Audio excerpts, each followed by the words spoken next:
Hello, everyone. We had some people in the waiting room. Welcome.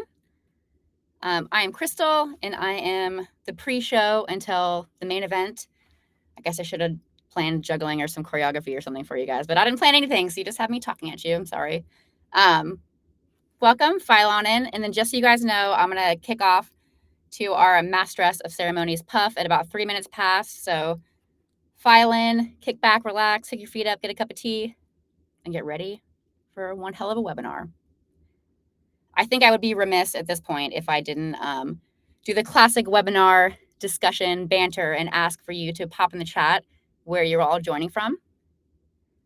So just pop that right in the chat. Hey, Harry. I think it's a great way to get people to start talking, but also I'm nosy and I just want to know where everyone's logging in from. So right now I'm in sunny England, very rainy England, but that is where I am. We have someone else in the UK.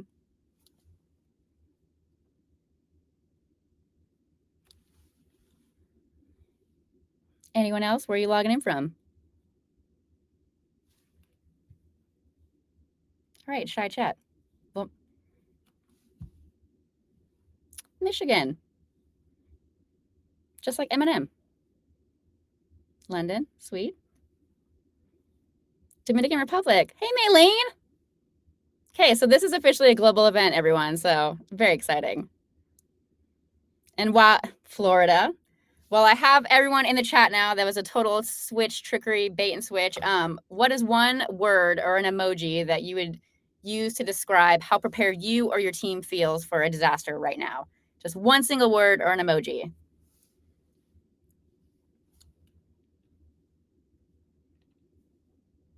All right, well, there's none. So I think you feel nothing but prepared across the board. That's awesome, everyone. All right, it's almost time for the main event.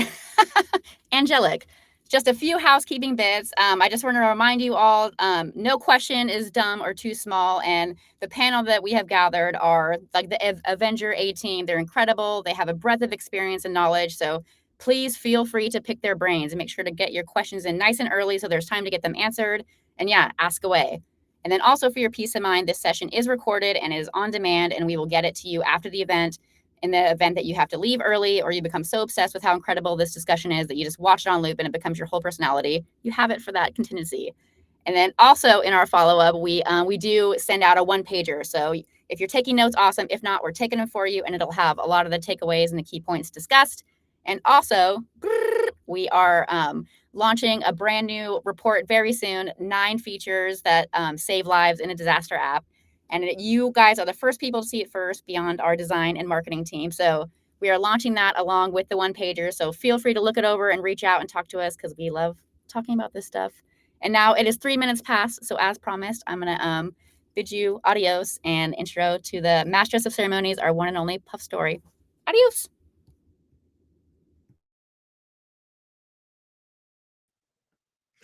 Yay! Well, that was a bit of a, I don't know, I don't want to fail and let everyone down, but welcome to our disaster preparedness webinar.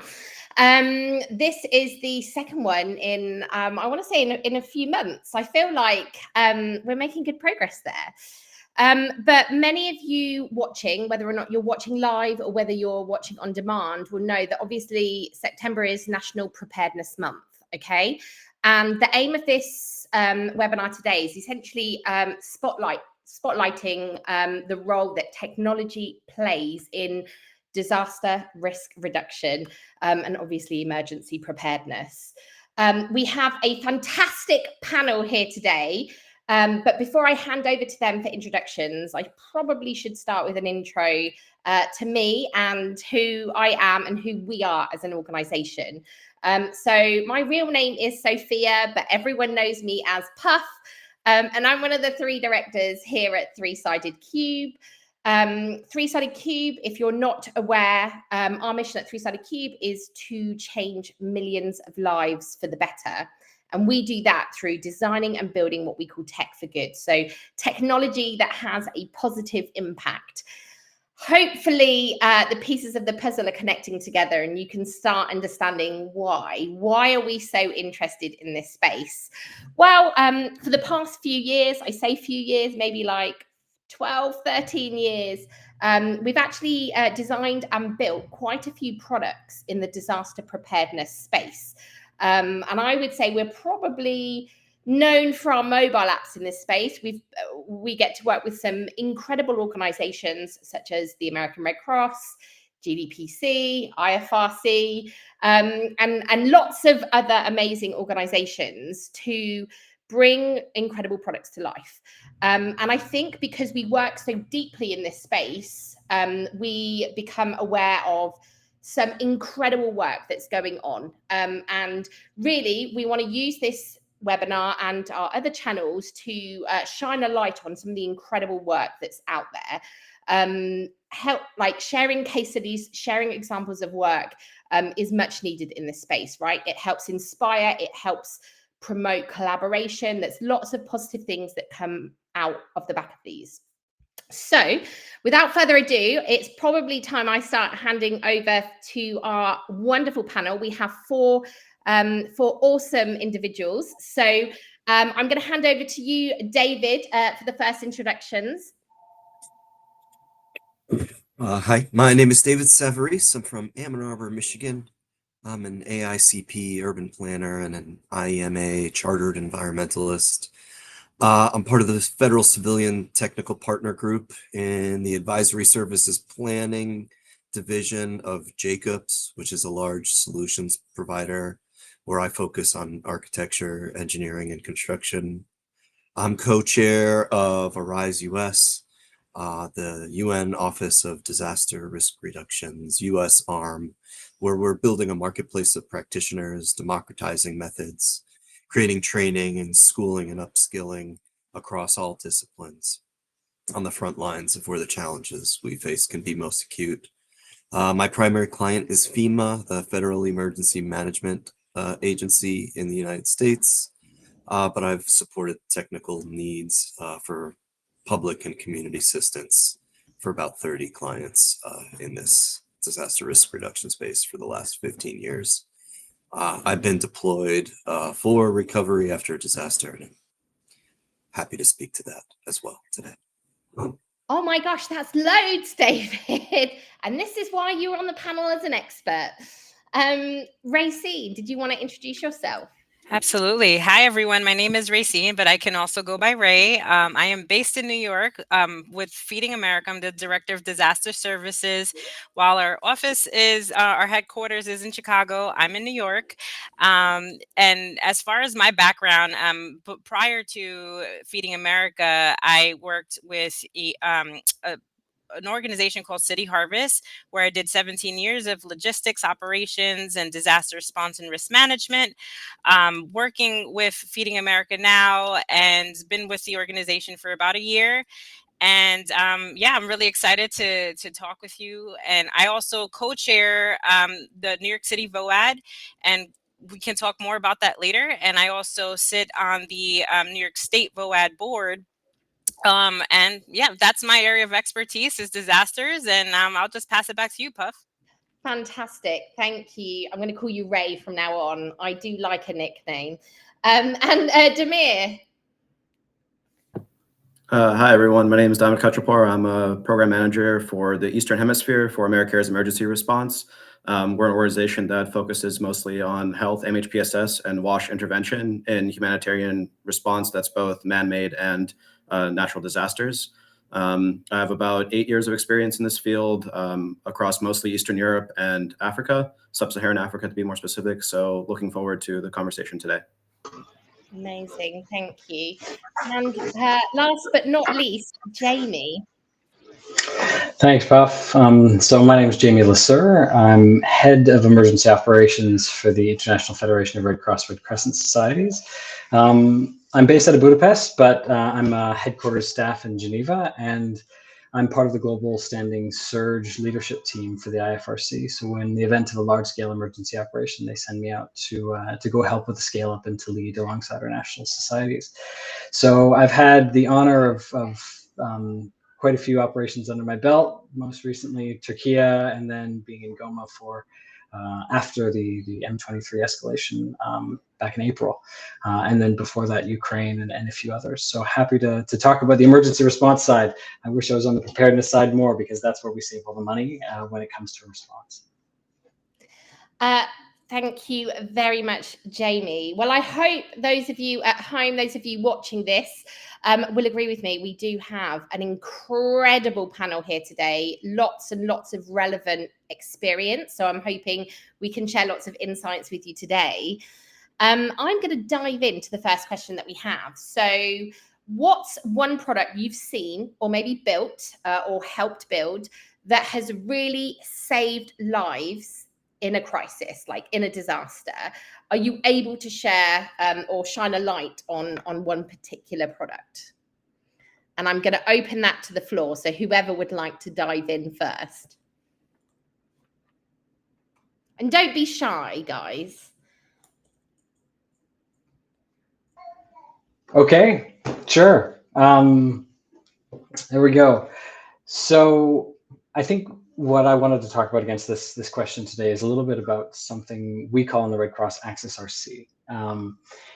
I'm from a leadership position, so I'm not the designer of tech. I just happen to be one of the main beneficiaries of it, because when you see tech work properly, then our entire space gets more fluid. And so what I wanted to mention about Access RC was actually the story that brought it into fruition. Because there's a social contract that needs to happen between leadership and innovation when it comes to an emergency response. And what was that quote from Winston Churchill, "Never lose the opportunity of a good crisis," or something as unheroic as that. Because when you're in a crisis environment, naturally, you are able to innovate at scale that is much more difficult in peacetime, right? In peacetime, especially in a bureaucratic institution like the IFRC, to get an idea passed through the chains can take forever. But when you're in a crisis, you're given a space to be able to move the needle. And if the money's flowing, and if you've got the right people in the right place at the right time, you're able to do something at scale. And I think this is what happened in Ukraine in February 2022, shortly after the escalation. I was sent in to lead our multi-country response. There was 8 countries involved. And our Secretary General was very clear at the beginning: we know people are fleeing for their lives. The last thing you want to give them is a bucket or a shelter kit, because they're already running with everything they own. They can't carry anything more. Let's emphasize a cash response, right? Because cash is mobile, it's unconditional, it's able to be used anywhere, and ultimately it becomes much more tangible when someone is fleeing from a conflict. The problem that we had was that we had 8 national societies in 8 countries with different levels of cash preparedness, and some of them who've never actually managed a large-scale response with 1 million people flowing over their border. This isn't something that most people do normally. So we had this challenge of a highly mobile population, different levels of national society capacity, and a tasking in first world European nations to build a cash response at scale. And so I had operations focal points in each of the country, and I said, here's your competition, come up with something that works, right? And Poland came up with something akin to more of a traditional mobile money response. Slovakia was doing physical vouchers. But the reality is, when people are fleeing, you have to bring them to a single place to register them. And that's the last thing someone wants to do when they're going over a border. So what our Romanian team did, because we were all given the task to be bold, to innovate, to take risks, and leadership's got your back, they put together a self-registration app, because everyone's got a cell phone. And then we piloted that you could then register yourself, you get an ID, and all of a sudden you're able to access services now, but also when you get to your final destination. We can hook you up with your local Red Cross branch. We can do things that don't require a physical asset. And now this has become the Red Cross's standard globally for cash responses in the future. We've had over 500,000 downloads. We've delivered 85 million in cash response through this. We've launched, support to people in 70 countries, and this is now in 54 languages. But this is the reality, is that when you give space to innovate and you protect people from, making mistakes when they are going to make mistakes, then you're able to do something, I think, quite magical. It doesn't always happen. But in Ukraine, we were able to pull this one off. That is incredible, Oh my gosh. And the scale and I guess the speed in which that's happened as well. Out of interest, how, like you say that that's the way that you've gone. How long did it take to roll that out the across the national societies? Like how long did it take for that to happen? So it's not quick, right? And I mean, naturally at the beginning, it was about developing the app. But I think it was sort of slightly past month one, we launched it at a small pilot phase in Romania. And within the first 10 days, we got 20,000 registrants, right? 20,000 people said, put their hand up. And then it just went viral. And since then, we've been able to leverage the Ukraine appeal, and ultimately it was a 500 million appeal that was relatively well funded to build the back end and then scale it up to other national societies around the world. I think this is for the next question, but naturally the legislative environment and the government environment on data protection and social welfare systems and the rest actually becomes a barrier to entry for tech. But from the app development stage, it was rough at the beginning, but now it's flowing. That's really, really interesting. What about any of you guys? Ray, David, Damir, did you have any other examples that you wanted to shine a light on? Yeah, I could jump in. I think, though, if I could just go back a little bit. So Feeding America Disaster Services Team. So Feeding America is known for working with how to respond to food insecurity. But our team specifically leads the coordination, preparedness, and response efforts that ensure food and critical supplies reach communities impacted by disasters. So our focus is on preparedness, response, recovery, and resilience, and from an equity lens as well.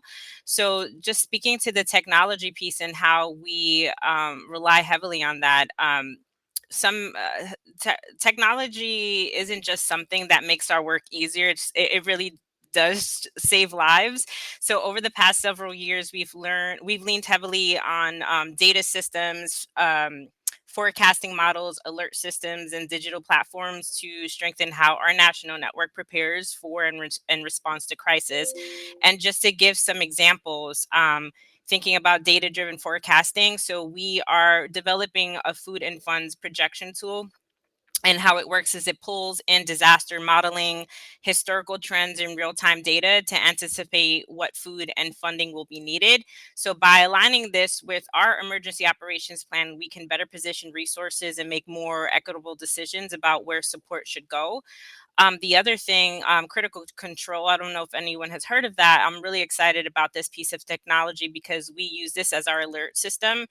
And it provides real-time notifications on our food banks, state associations, and other partners during emergencies. So just to kind of give some quick context, we receive email alerts whenever there is a potential hazard in a specific service area that alerts us to then work with them on preparedness and then better respond to when an incident happens. The other thing I want to point out is Microsoft does have an EOC, an Emergency Operations Command Center, and don't quote me on the title, but I think it's EOC. But Microsoft is working with other emergency managers and putting technology to help organize responses and better prepare emergency professionals on how to respond and keep everything organized. So I just wanted to put that plug out there. And then the other thing is we've worked a lot on our supply chain visibility. So we've integrated inventory trackers, pre-staging dashboards, and logistics mapping to know exactly where supplies like disaster boxes, water, and cleaning kits are staged and how fast we can move them when disaster strikes. So that visibility translates into speed, and speed saves lives, right? So that and then the network-wide coordination. So with Feeding America has over 200 plus food banks. We have about 27 state associations and multiple cooperatives. So the coordination can be a bit complex, but this technology allows us to communicate instantly across the network, share sit reps. And for those that may not know what a sit rep is, it's a situational report. It's really how we organize our discussions and tasks, and align with FEMA, our VOADs, so that's volunteer organizations active in disasters, and other partners. So this keeps everyone rowing in the same direction and reduces duplication of efforts. Wow. And Ray, like we've had a question in from one of the viewers right now, and actually, I mean, it could be relevant to all of you, but you in particular, Ray, like you're pulling data in from lots of different sources, and I imagine there's a little bit of integration there with external systems, databases. Have you got any lessons or insights, any learnings that you can share from that? Because I can definitely speak from a three-sided cube perspective that certainly in our experience, when you're integrating and you're dealing with third-party systems, there can be quite a few challenges. So I'm interested to know, is there anything that you would be able to share, Ray? I mean, I would say for us, the one issue in terms of technology is ensuring that we all have the same piece of technology, and also those permissions and security features are pretty much open for all of us to use, because we saw it during Hurricane Helene, where we had so many different systems that we were using that none of them spoke to them or spoke to each other. So I would say that when you're working with a network, especially like ours, when we're talking with our members, it's important for us to have some type of integration or systems that integrate with each other so that we can share information, because that will reduce a lot of time that's taken. But as far as those challenges, we're still working with our team internally to figure out what that can look like, just because we do realize that we're all speaking from different systems. Yeah, agreed. And it can get expensive quite quickly, to be honest Oh, with yeah. you. Damir, what about you? Is there any particular product that you would like to shine a light on? I guess just a thing that's newer, that's available because of the technology expanding and all that. And I would like to talk about, I guess, prediction models. In conflict areas, in particular in areas where access might be an issue, one of the big fights that I generally have is between myself and whoever the security manager is, because obviously their job is to protect you and the team and the project, and the goal that you have is to serve the people that are in need. So these prediction models that have come up have allowed for more data-driven decision making, which is important because before, like we'll use the Ukraine context, for example, there would be heavy restrictions on going out on certain national holidays because of a fear of Russian missile strikes or attacks during that time, when there wasn't really any, I would say, substantive data to back that up. And obviously, Ukraine is a massive country, so it will also depend on the area that you're operating or working in. So those are things that really helped in terms of the response there, because it enabled us to pick areas that we could operate in depending on a certain pattern that had been identified. And of course, in some areas, you had data going all the way back to 2014 that you'd be able to use after the full-scale invasion. Obviously, as the year went by, you had a little bit more information for those models to be able to predict areas. So I would say that the problem with those are that they aren't very accessible. They're very expensive. And I would say with the emerging technology, it's allowed for like myself to try to build my own that Americares can use. And that's something that's obviously is also a conversation with security, because when you're designing these tools, they respond to what you prioritize and what you think is important. So for me, obviously, I have a little bit looser restrictions on myself than the security team might have. And so that's a back and forth conversation. But that's something that, because in a place like Myanmar, where we were responding to the earthquake that happened in March, that's something that conflict has also, you have over a decade of conflict in that country. And you're able to use those data points to identify areas for programming. So that's something that I hope to eventually share with our local partners there, so that they can use and just use it as another tool set for them to make decisions. Obviously, them being local have a much better feel on what's going on, but any little bit that can help and is sort of data driven, I think is really valuable. And it's good that we have those types of tools available to us now. Definitely agree. And I think one of the things that came out of that is just having people on the ground, like people actually understanding what the needs, what is actually going on as well, being able to validate stuff. I think it was interesting, Jamie, hearing you talk at the start just about the different countries and the progress and the solutions that the different countries were coming up with. I imagine, well, I mean, there are obviously some differences. You were talking about how maybe one country was probably a bit more traditional, whereas others are probably pushing the boundaries a bit more. David, what about you? You're like notoriously quiet, which is not like you.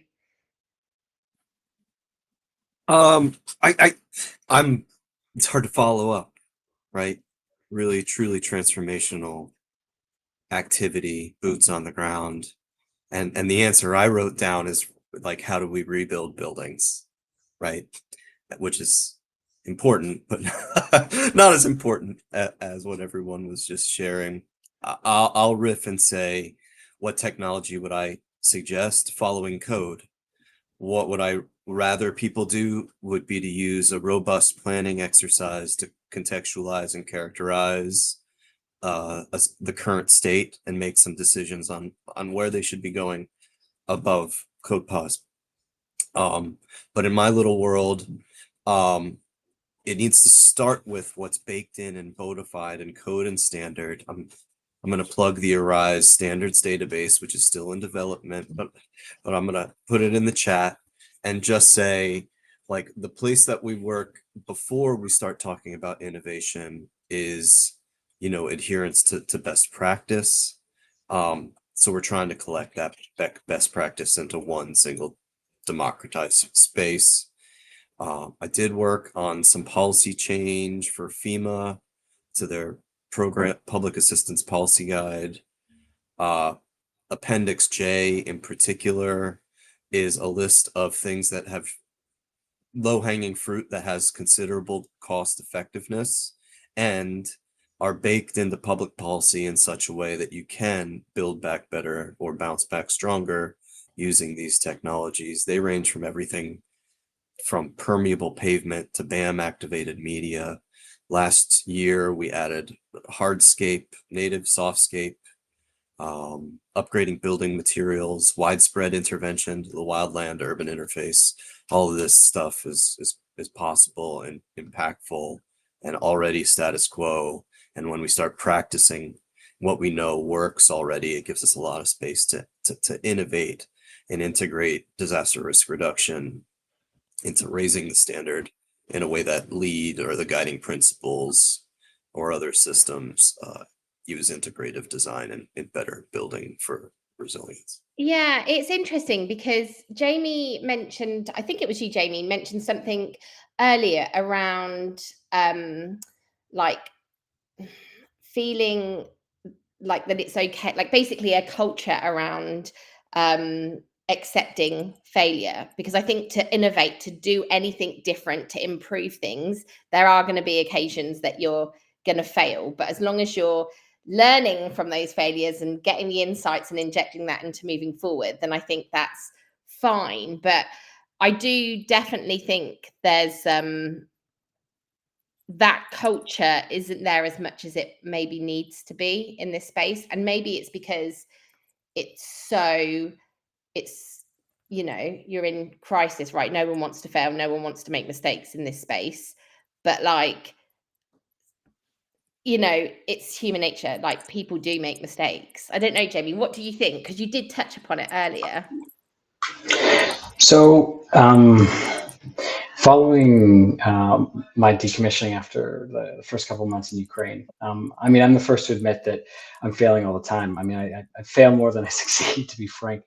But a senior colleague within the Red Cross went up in front of a conglomerate of all of the more senior people of our national societies around the world and said, perfect is the enemy of good and good is often good enough. And I wrote that in my notebook because I thought, for someone at a very, very, very senior level to say this humbly in front of everyone is an acknowledgement that, often we do aim for the best, but this is why the good enough framework was written so many years ago. What our challenge is getting comfortable with allowing others to fail, right? We get very, very stuck on the nitty gritties of, I want to control the environment, right? I'm in a leadership position. I want to make sure that everyone tells me what's going on. I want the information to be here, But the reality is in a crisis, we live in an environment of asymmetric information and a lack of control. Your job is to bring calm to the chaos, not to control the chaos. And ultimately, getting comfortable with the fact that decentralized decision-making, empowerment of leadership closest to the field, and asymmetric information is the environment in which you operate and lead, might give us a little bit more of a space to say, okay, if you fall, our job is to help pick you up. It's not to challenge you or to fire you. And I got a lot of flack in operations for not kicking people out quicker. But one person who you destroy because they failed and goes through a PSS process, and this, as humanitarians, we're very connected to our work from a values and principles level. You fire someone because they failed or they made a mistake. What you're doing is you're hurting someone at a very fundamental level. Rather, the job of leadership is to find maybe a better tasking for them, coach them in a different way, challenge, coach, confront, and build them up. And you can do this in a crisis as much as you can do this in peacetime. And getting comfortable with failure, I think, is our collective responsibility in leadership, because it's going to happen. Don't try to control things. Just allow people to do it and help them when they do. So brilliantly articulated. I couldn't agree with that anymore. Okay, so moving on to the next question. What do you think makes disaster tech useful in the moment, and not being amazing on paper? Because what I have found in my experience in this space is that there's a lot of academics and a lot of theory in this space, which is amazing, and that's good, and that can be helpful. But what makes the tech actually useful in that time of need? Any thoughts on that? Oh, come on, Ray, I'm going to come to you. I was just going to say the easy answer is just something that's user friendly, because who has time to learn new technology that's complicated in the middle of a crisis? And we've seen that happen, like we had during, and I'm using Hurricane Helene as another example, where we had a food bank that was starting a new inventory management system, and the staff member that managed it was impacted. Their homes and family were impacted, so they couldn't come in and work. And now they had all this inventory coming into their warehouse. So it was probably like a disaster, no pun intended. But we were fortunate enough that in our network, we do work with each partners where we can loan staff from one food bank to another. So we were fortunate enough that someone all the way in Oregon knew the software and technology, where we were able to bring them over to the Carolinas to support and work with that inventory system and get them back on track. But I guess to answer your question, when we're talking about technology, one, I guess just thinking about preparedness, learning new technology during the disasters is worst case scenario. But then also, if we have to pivot and utilize something on the fly during a disaster, just make sure that it's user friendly. Agreed. Totally agree. And Jamie, that again, you said something at the start, the solution that you brought to the table. You're meeting people where they're at, so that they can access it on their own mobile phones. It's just a much easier way of reaching people. Yeah, and I don't want to hog the space, but there's some value also in language capability, right? And tailoring an app or whatever tech you've got to the most local context, right? Because people want to be able to see themselves in the technology that they're using. If it's in another language, or if it looks funny, or if it's got colors that align with a certain political party and not the political party you're part of, all of a sudden that's a barrier to entry to use the technology. Right. I mean, the team that was briefing me on Access RC before this panel was saying one of the best things that we've done is we've got it in 54 languages now. And you can go to Cambodia, to that rural village, and they're speaking in Khmer, and they have an app in Khmer. That matters. And it's just like Ray was saying, it's simple and accessible, because the last thing you want to do in a crisis is have to fiddle around with a piece of technology. You want it right there and easy. It needs to be intuitive. You don't want to be taking time to learn how to use something, because it's just going to cause frustration and take longer. Whereas if something's intuitive and it's simple easy to use, it's just going to fly. Damir, did you have any thoughts on this?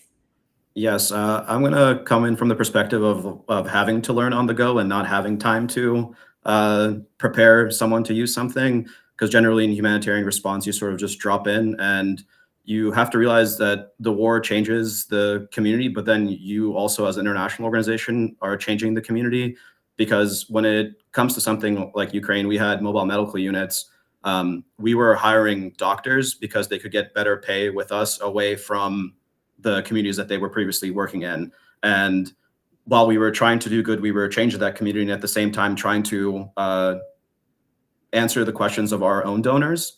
So of course they wanted data and statistics and things to back up the funding that they were providing us. And so we had to, on the fly, teach these doctors who had previously never engaged in data collection to this level, why they should care, and also make a tool that was simple enough for them to use, because they're interested in treating patients and seeing people. They're not interested in backlogging and filing in all the information that comes with that.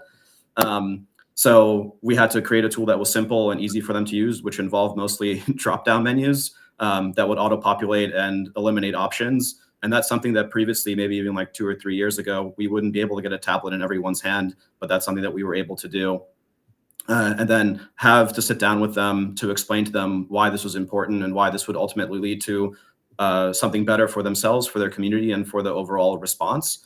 And so I think that there are times where learning on the fly is your only option, and then you just have to make the best of it. I think having access to tablets and other data collection tools is something that's really great. And then having the apps possible that allow you to customize, like Jamie mentioned, in a local language or something like that, that just makes it easier for everyone to use, because you're already introducing so much chaos, even with the conflict or wherever is going on, that you want to make that transition as easy as possible for everyone there, including the community, because now they're not going to their local clinic, they're going to your mobile medical unit for treatment.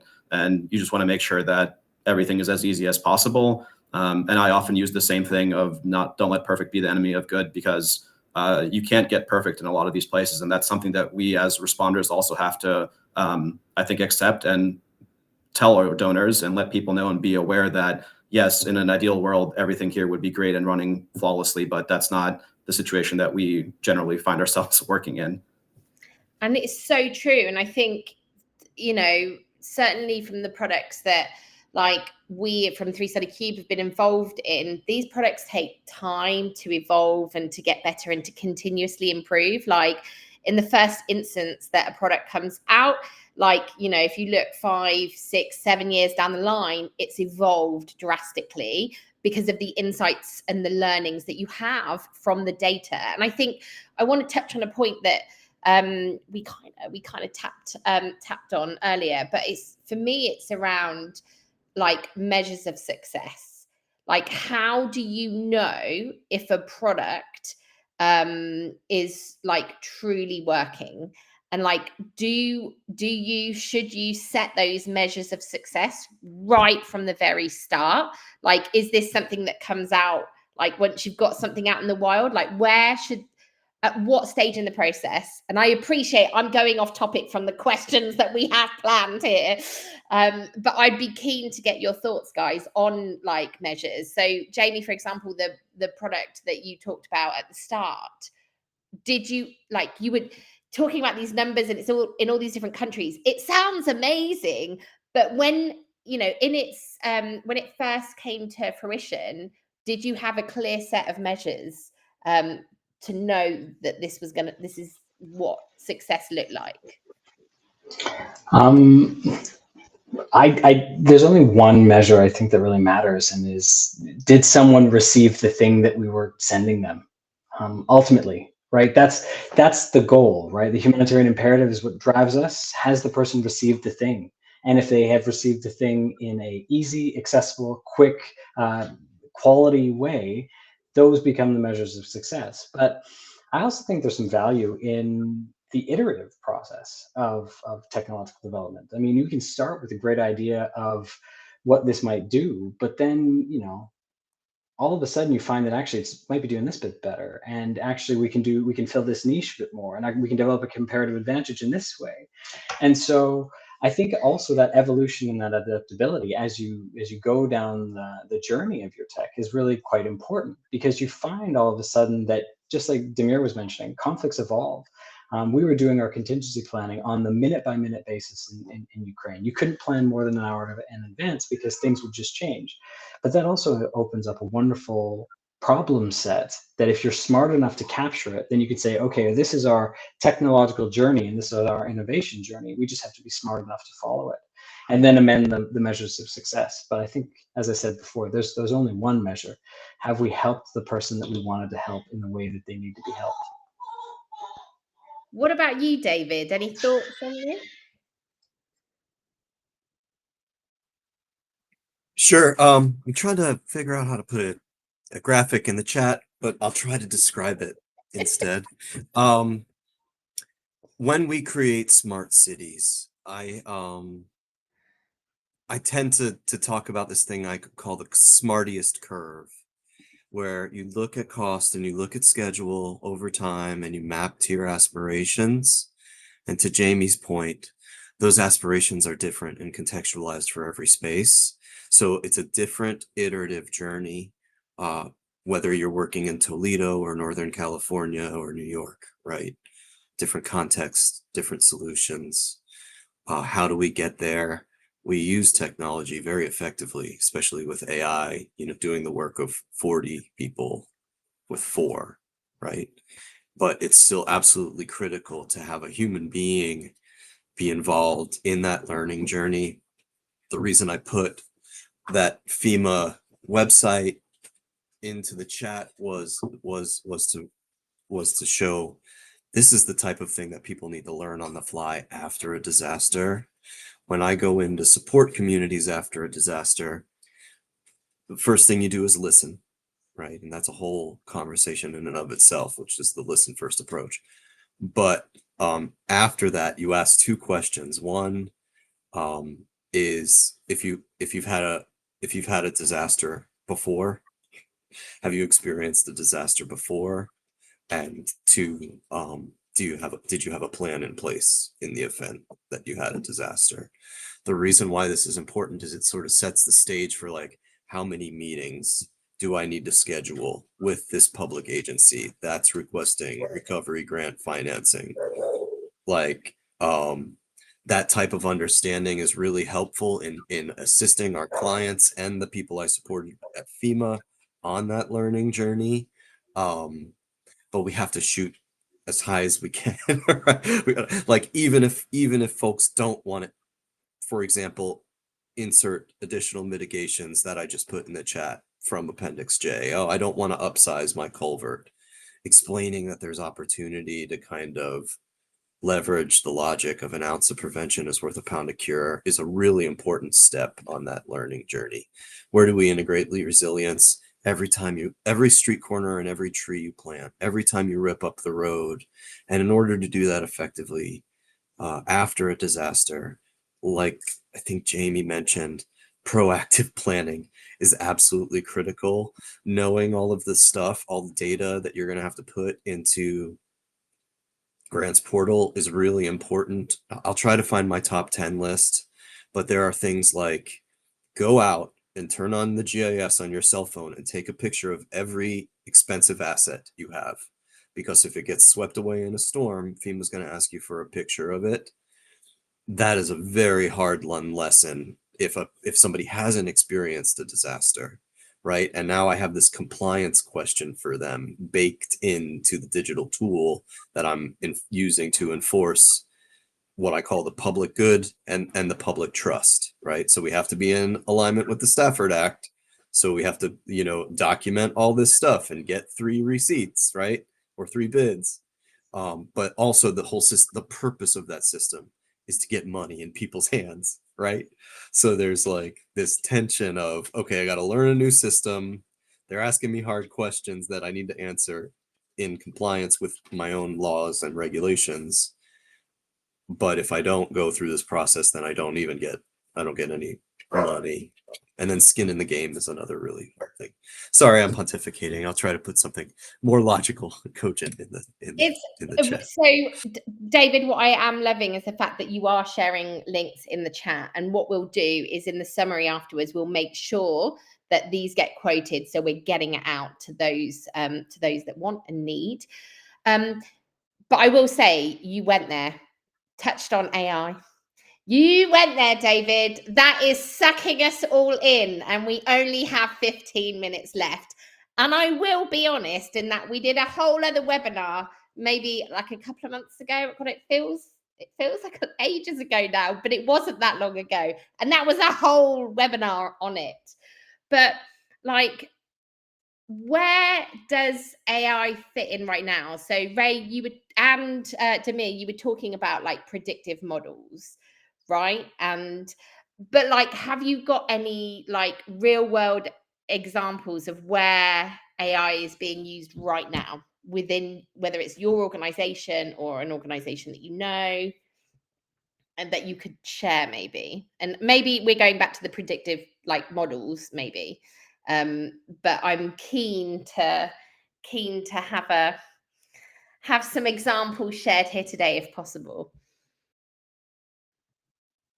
Come on, there will be one of you at least. I was going to pivot to Damir because that is a question that we're still trying to figure out on our end of how to utilize AI. And I think there's so much value in using AI for planning and recovery opportunities. And we haven't even scratched the surface there yet. So Damir, I'll pivot to you if you have a better answer. I guess I can give two responses, and one, I guess, will answer your question, Puff, and the other one will be, I guess, touching on a couple of the questions that you had shared with us. I would say the predictive models are very difficult if you don't have a large data set. So in places like Myanmar and Ukraine, where they are being able to be used, is because you have, again, a decade plus of data from different places that you can really zone in on and create a model that will give you some reliable results. Because one of the biggest problems is confirmation bias with all these like codes and things that you can come up with. That will give you what you want. So you have to have some measure of data that can actually spit out information that's as unconfirmation biased as possible. So I would say in these areas of prolonged conflict where there has been a reliable data collector is where these machines are able to give you something that's tangible and that you can actually work off of.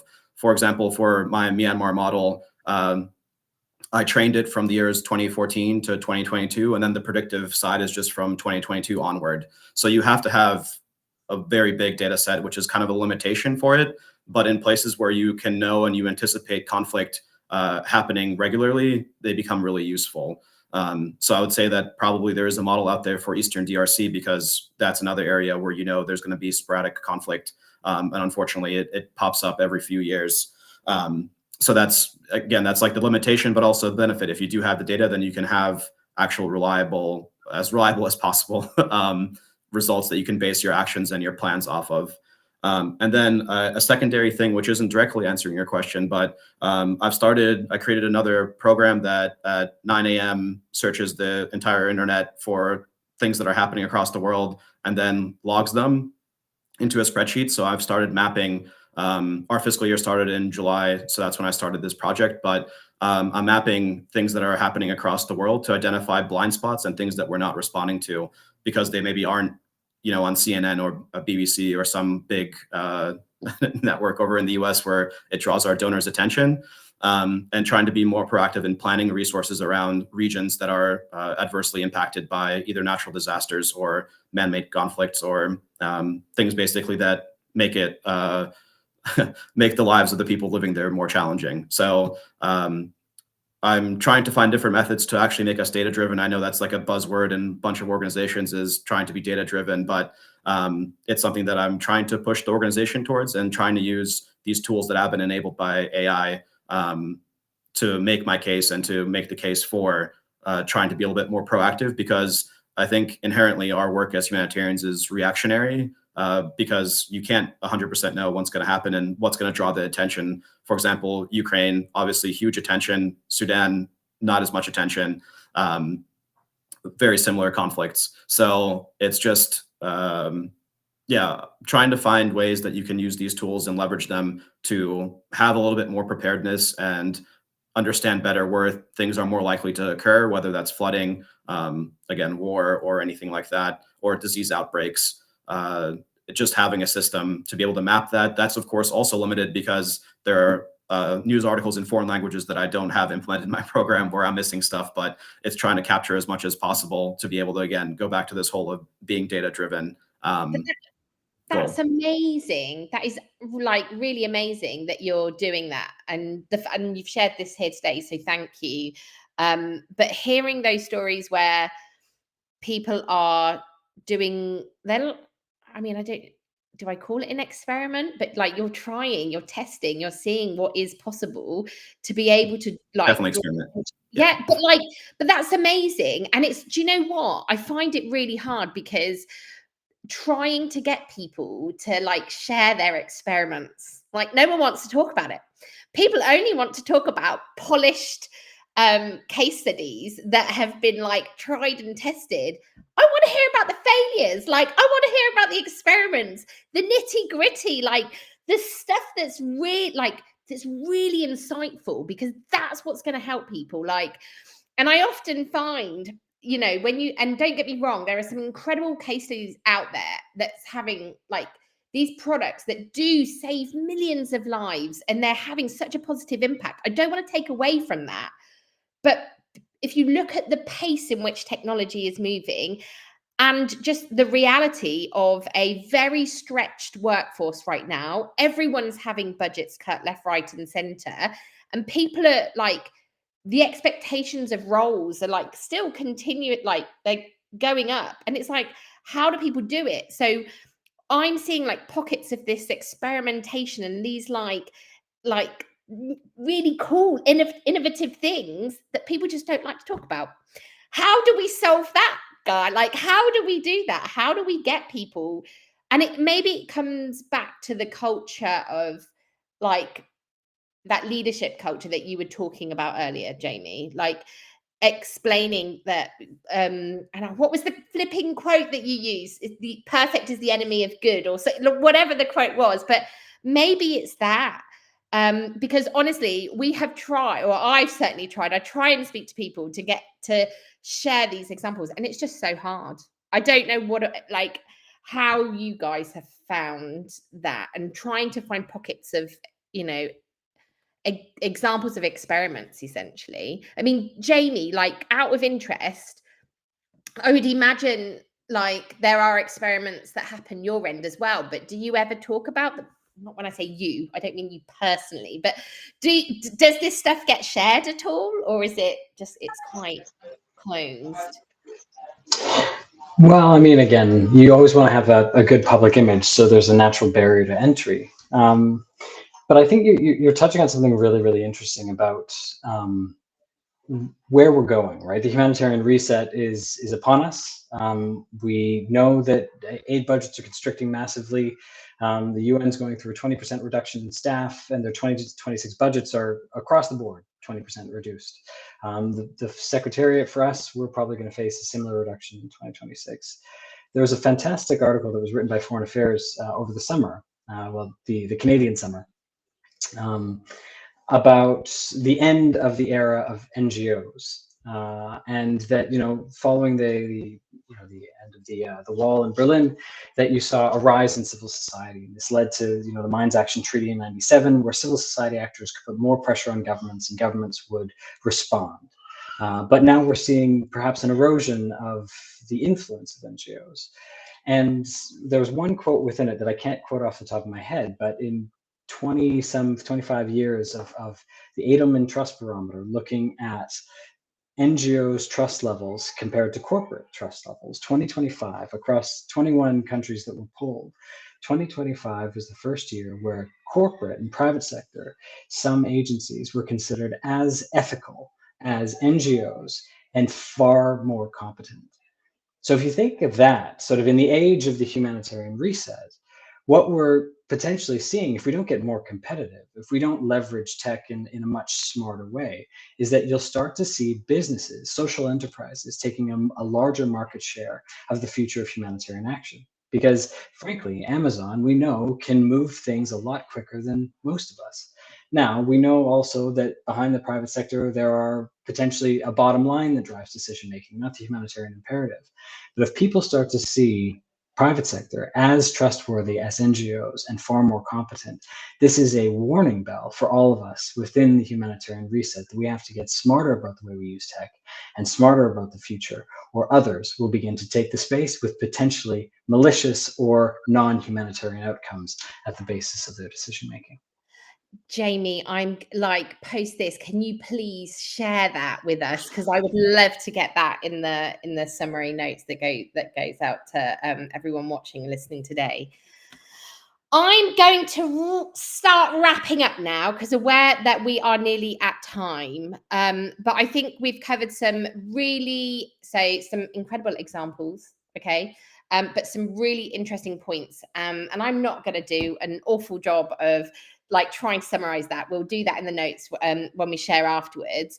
What I do want to do is thank each and every one of you panelists today for your time, effort, and energy being here on the webinar today. We very much appreciate it. We know that you're all in high demand, but trust me, I know we'll have people watching live today, but this is content that stays.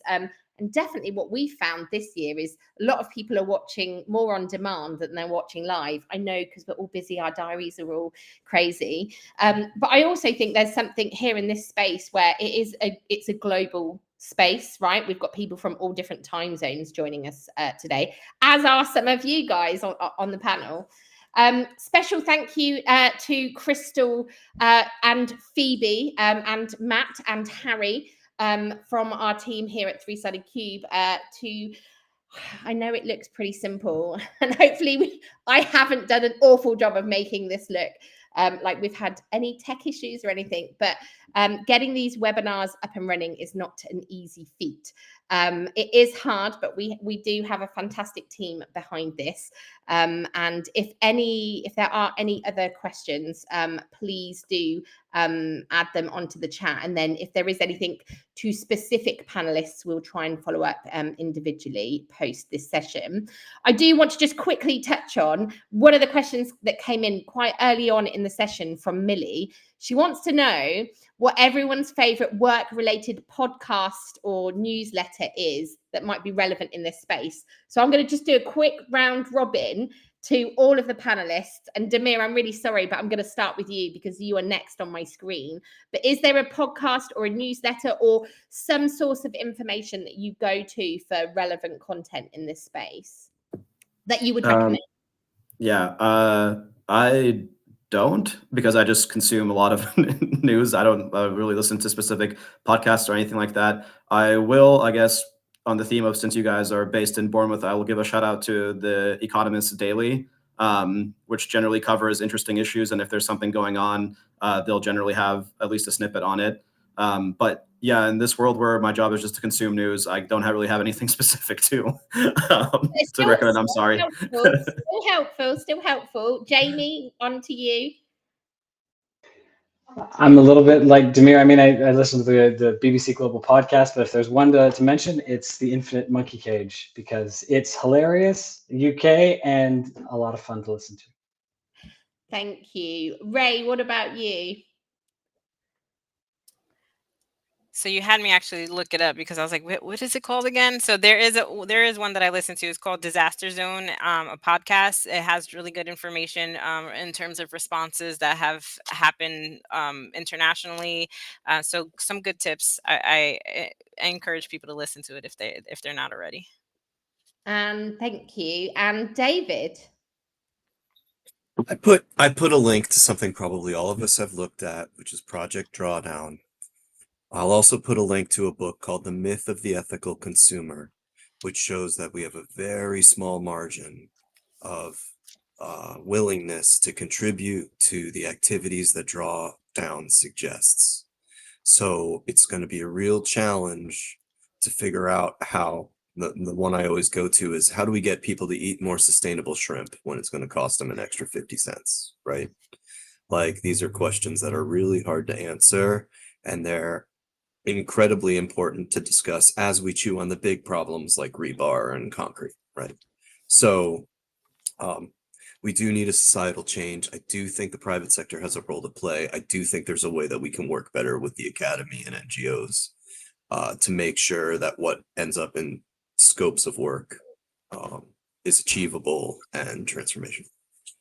Thank you so much to all of you wonderful panelists. And I'm going to end by giving a shameless plug to our first Arise in-person conference that's happening in Providence on the 1st and 2nd of October. We will be sharing a link in the follow-up. But for any of you working in this space, if you can get there, it would be amazing to see you. Both David and I will be there in person. And that is it. Go forth and have a wonderful rest of your day or evening. And yes, thank you very much to everyone for your time. Take care.